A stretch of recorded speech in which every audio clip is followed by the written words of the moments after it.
Hi everybody, this is Julissa. Thank you so much everybody for coming back to my channel. Thank you to everybody who's listening right now in the podcast. It is Tuesday, June 16, 2026. I'm gonna do this very briefly.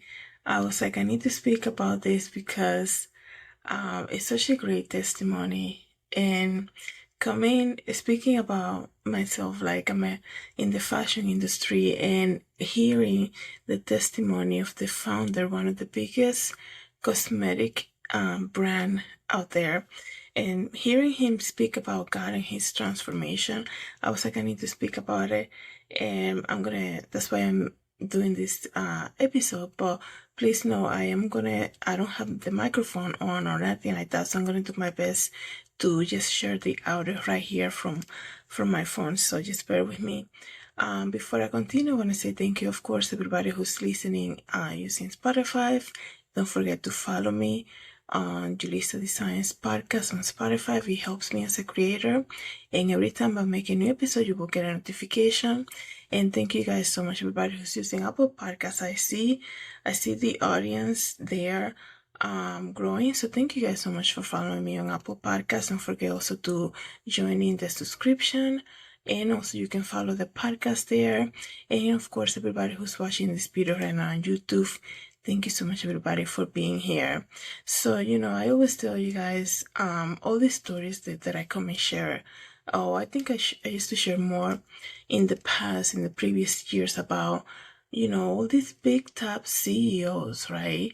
That are just, they turn to harm themselves. And I'm being very cautious. I don't want to say the word here because, and you will think you're looking at somebody who perhaps has a lot of money in the bank, has all the cars and the houses you can think of, and a lot of them are married with their family, so it's not like they're lonely, nothing like that. And they have they're the top person in their company, right? They have accomplished so much, and they have all of these material things, all this money in the bank accounts, yet they cannot find happiness, right? And it's like one after the other. You hear so many stories, and you hear one after the other. They can be suffering from anxiety. They have no peace. They cannot sleep at all. They go through all these struggles in life, and you would think, right, because this world has made us strive for just having the house, the car, and the money in the bank account. And what good is that going to do to you if you have no peace, if you have no happiness inside of you, right? And let me tell you, the peace and happiness that every human being is looking for can only be found in your relationship with Jesus Christ. I can never get tired of saying that. And people may hear this and they be like, here she is again, saying the same thing again.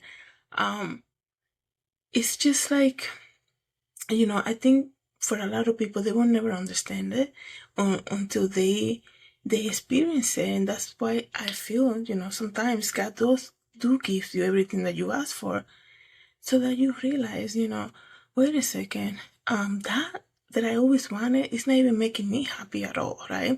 Have you gone through something like that you're like, man, I can't wait? Let's just say you're getting a brand new car like next week, right? You're like, can't wait to have this new car. My life is gonna be complete done once they give me those keys and I have my new car on Tuesday, right? And the Tuesday comes around and you got the car and all of that, and you're like, oh man, wait, I'm not feeling the happiness. And people are like, so how's everything? Yeah, so the car is over there, yeah. But you're like, wait a second, I thought I would be more happy. And that's the thing, society has made us believe that things and money in the bank and material things are gonna bring us joy. And then we hear the stories all over and again. And don't get me wrong, I do believe they do bring joy, but this type of joy that is so temporary, it's almost for that moment, right? For that moment. And this is why we have to seek the Lord first. You hear the stories about people. The other day I was hearing about this girl who went viral for creating this the demure campaign thing. And she will say, this is so demure, things like that. And she was giving her testimony saying, she go from working as a cashier at a supermarket, she goes viral overnight, right? And all these brands are seeking after her. But they, she noticed that all of them, they just wanted her to create these campaigns for her, or just create a reel, right? Create a post on Instagram, create a reel saying the famous catchphrase that she created, which was something about the mirror or something like this, right? And she said, she's giving this interview and the girl is crying, and they're saying, but why wouldn't you be happy? Because now everybody knows you and everybody's after you. She's like, but she's like, I just feel like it's not like they wanted her creativity. They just wanted her to say the same thing all over again. And mind you, people, these big companies were paying her $85,000, $50,000 per post, per reel. And she was like, the girl is crying. And another person would be like, how stupid. Like, people would look at her and be like, that is so stupid, right? People will say, why are you upset? You're paying you so much money. Just take the money and do. But it's like, she knew at that moment, like, everything perhaps that she was seeking after, thinking that will make her happy, is not making her happy. If anything, it's making her complete worse. And we hear about these testimonies about people who win the lottery, right? And they're like, oh my goodness, these people have so much money, they can buy a car like every single day, and they can buy a house and all of that. And then they end up having so much financial troubles, so much family problems, because they realize everybody around them, now everybody wants to be around you, and it's because you have the money. What kind of life is that, right? That will bring you like instant like sadness and depression, because now you're wanted for what you have. And I think it's similar to what happened to this girl who went viral.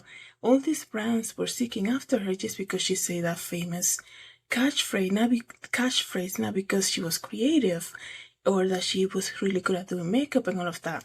And we can go on. And these stories, like I said, repeat itself, right? We hear so many people struggling mentally. And you will think, if you have a personal chef, or you have a nanny, you have a big house, and you have a car, and you have money in the bank, why are you all sad? Why are you so sad? Why are you like getting on depression? And if anything, it should be the opposite, right? Because that's what the world created us to believe, that that's all we needed to come to happiness, right? But then there's a Bible verse in the Bible that says, the blessing of the Lord makes you rich but brings no sorrow. And this is why sometimes I struggle when I hear churches and pastors, I guess you can say, they want you to seek after what the world has. That like, you can have the #1 selling book in the New York whatever, the New York bestseller book.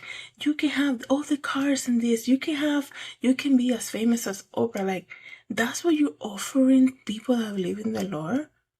Do you really think Oprah is always happy? Do you think if she's going through depression, she's gonna come out and say it? Right? It's like this superficial type of happiness, even though we know the truth, right? We know the word of God that says the blessing of the Lord makes you rich but brings no sorrow, right? That's why you can go into like the poor neighborhoods, poor countries, and you see this family, you see a mom, dad, and the kids, and they're so happy, and they barely have any food to eat. But you see the videos, right? Like on TikTok or something, and you see them all happy. They're all together, happy, enjoying the little bit of what they have, the little bit of rice that they have, and they're so appreciative, right? You see people like YouTubers go and bring them like food for the day or something like this, which I admire so much when people do that, right? People can choose not to go there but donate to those campaigns, and that's also great. But when people go and record them and they see, oh, I'm bringing you like clothes and shoes and things like that, and you see how happy they get just to get shoes that have been worn by other people, but they're so happy, so grateful to have that. And You look at people who are millionaires and they're so miserable. You can't even approach them. They want nothing to do with you. They don't even want, they look at you and they size you up just by looking at you from the outside. They size you up and they're like, you're not in this tax bracket, so I'm not even going to talk to you. I'm not even going to approach you. Don't even come near me because I'm not even going to talk to you. And people might hear what I'm saying and be like, oh, not everybody's like that. Obviously, not everybody's like that, right? There are people who are big millionaires and they're so ready to greet you, right? And there are people who are making a lot less than them and then they think they're over here and they don't even care. Like, they don't even look at you as a human. Obviously, not everybody's like that. Thanks be to God for that. But what I'm saying about the blessing of the Lord makes you rich and brings no sorrow. That's such a powerful verse in the Bible. I'm gonna get it because I speak about it a lot. I reference it a lot, and I always forget where it's located in the Bible. And I'm gonna tell you in a second. It's Proverbs 10:22. It says, "The blessing of the Lord maketh rich, and He added no sorrow with it." What good is it for you to have the cars, the houses, the big portfolio, and to be the top person at your company, and you go home and you cry, or you go to the office, and you go in the bathroom and you go and cry, and you go to your house after work and in your family table, your kids are terrified of you. They cannot even, they have to sit the right way. They cannot touch that. They cannot start doing this. They're not allowed to speak unless they're asked to say something. That type of hostility and tension that people create, it's so crazy. I wasn't even going to talk all of this, but it's almost like you can see it, right? And sometimes you go to restaurants and you see how hostile another table could be. You can sometimes notice it and you're like, oh my goodness, wow, those children, they seem so sad. And there are parents, I guess you can say dads, that make the family home so hostile that the kids are not even allowed to say anything. They're not allowed to even be children. And it's like that moment when they're supposed to enjoy dinner and just be well with everybody on the table, they're not even allowed to speak. And the dad is always correcting somebody, right? Constantly. It's like, dude, eat your meal. Stop correcting. Don't do that. That's not how you cut that. That's not how you do that. Don't drink too much water. And you're like, oh my goodness. This is the safe place for these children. It's so crazy. I was not going to go there. I don't even know where that's coming from. So I'm sure whoever's watching or listening to this podcast can probably relate to this. And it's like they go out there into the world, and it could be mom or dad, right? They go out there into the world and they become the big CEO, the top CFO, the big person, the big marketing VP, all of that. And they are so great at what they do, and then they go home and terrorize their entire family, right? And it's like, oh my goodness, that's such a double life right there, right?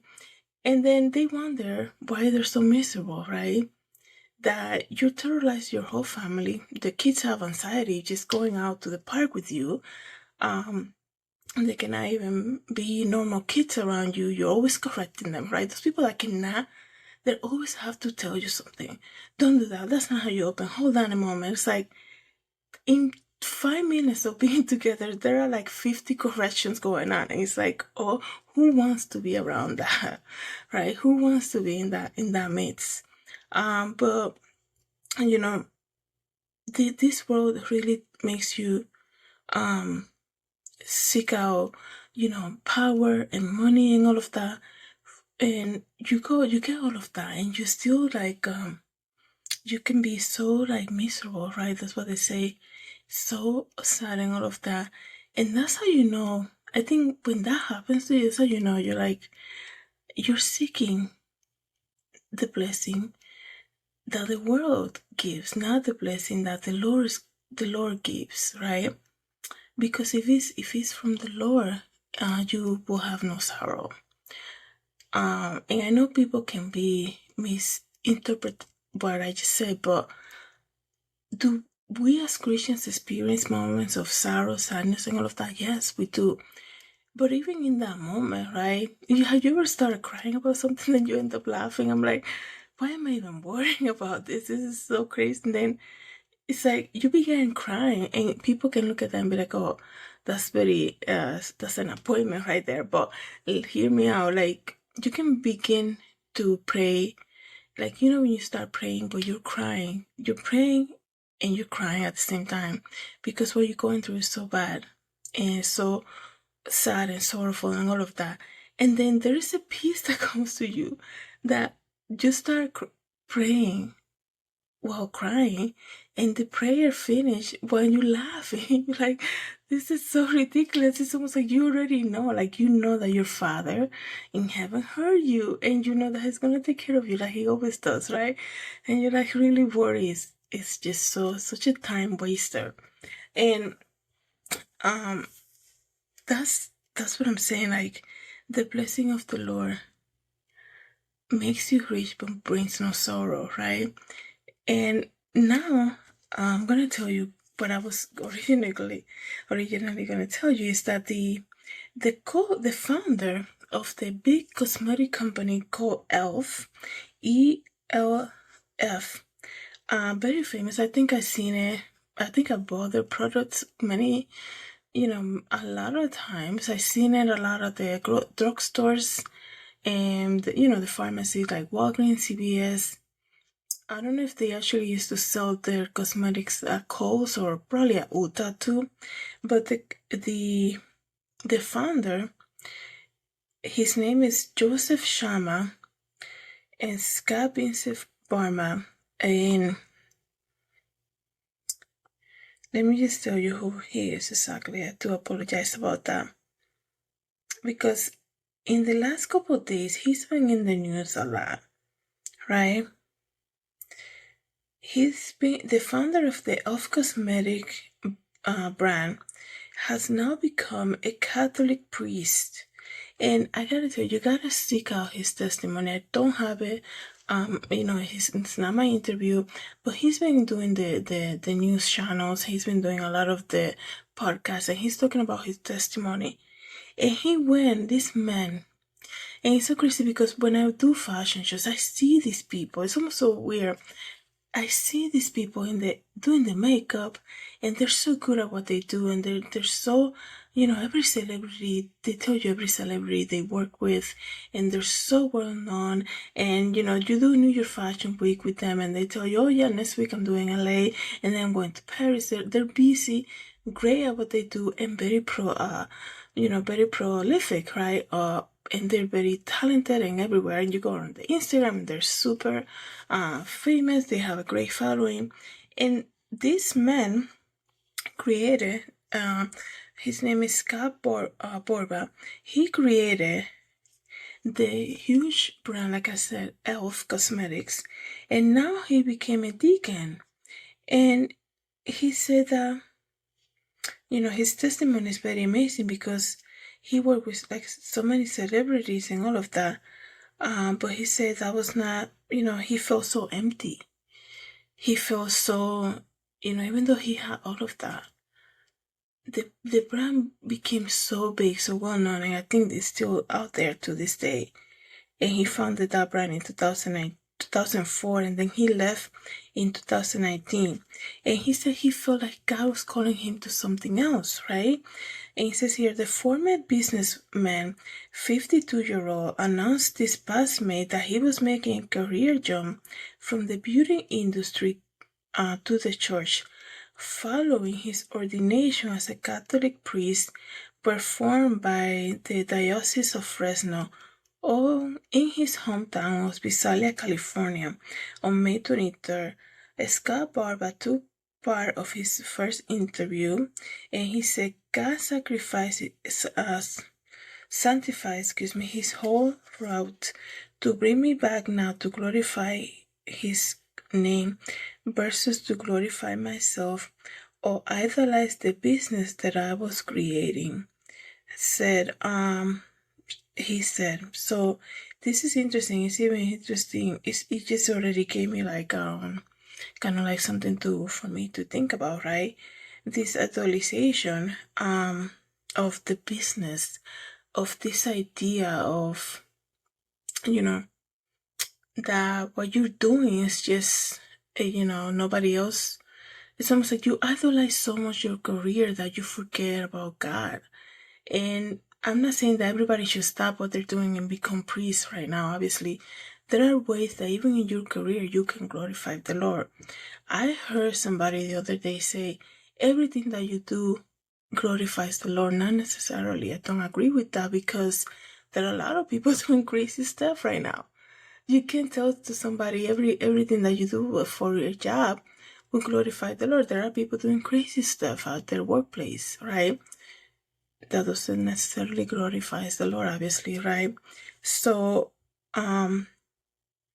he felt that he was called to be a priest.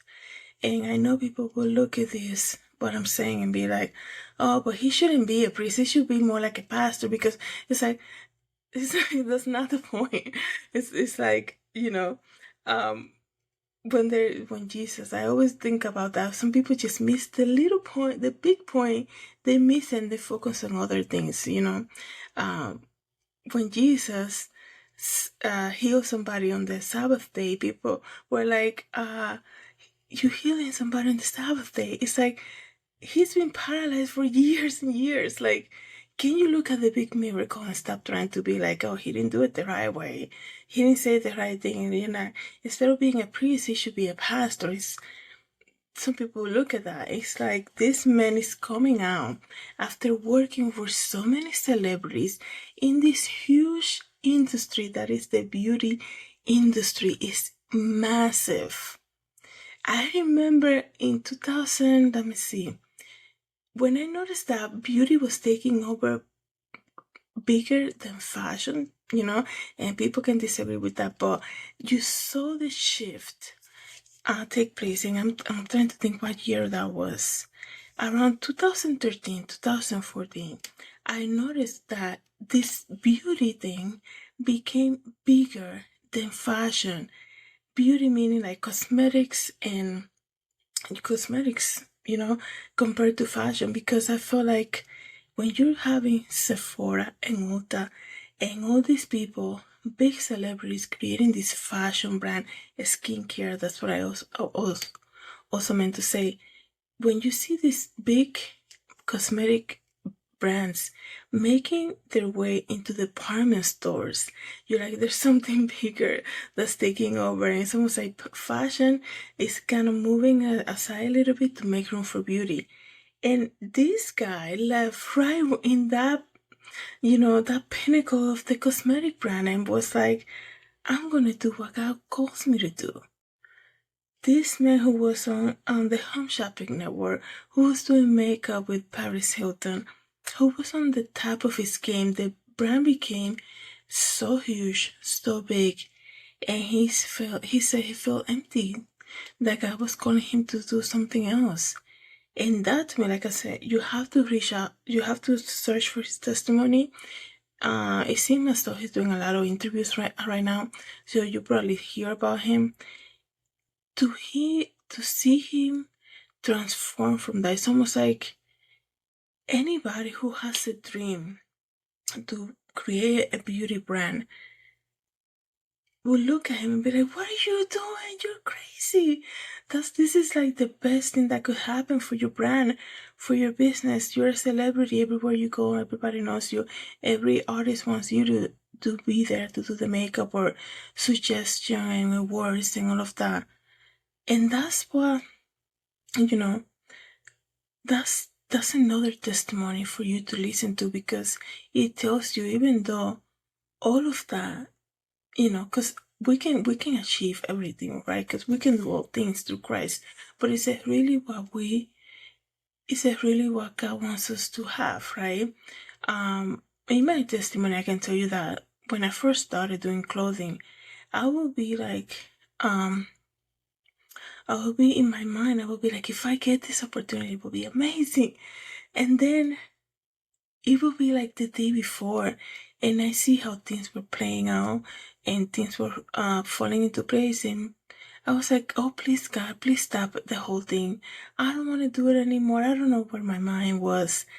And then, like, something like that has to happen for you to start learning to pray about, God, let it be your will. Don't send me to places where you don't want me there. Because people will say to you, you gotta do more. You gotta. People who never, it's crazy how people give you advice. They never built anything. They never had a business, but they already know exactly what you need to do, step by step, what you need to do when you're starting something out. And in their mind, I guess they can guess what it is, but trust me, you don't want nothing that God doesn't want for you, right? So before you tell to somebody, you gotta keep moving. You gotta do something more. You have to. The best advice you can give to somebody: pray and ask God that His will be done in your life, right? Because there are a lot of things that we're seeking after that is gonna lead us nowhere. The blessing of the Lord makes you rich, but brings no sorrow. What good is it gonna do for you to have everything that you ever wanted and be sorrowful and have no peace and live in anxiety and load yourself up every day with medication for anxiety or depression and have money in the bank account and be sad every single day and have the all the cars that you can have and have a payout home, paid off house, I guess you can say, and have the best of the best fashions and have no peace and be sorrowful. And your family feels every time you walk into the room, they're so like they don't even know like how to even communicate with you. You make everybody feel in this air of hostility. What good is that gonna do, right? And I can obviously tell now that I'm gonna have to make a second part for this testimony. I think what he said, and I'll do another episode for this. And I think what he said is so profound, and people can hear his testimony. And I'm so happy that he's coming out and saying it to everybody. It's so much needed in the fashion industry, in the beauty industry. It's so much needed. There's such a need for Christ in the fashion industry, in the beauty industry, and to see that, to see him in the news coming out and speaking about it, and he should do more podcasts and all of that, I think it's amazing.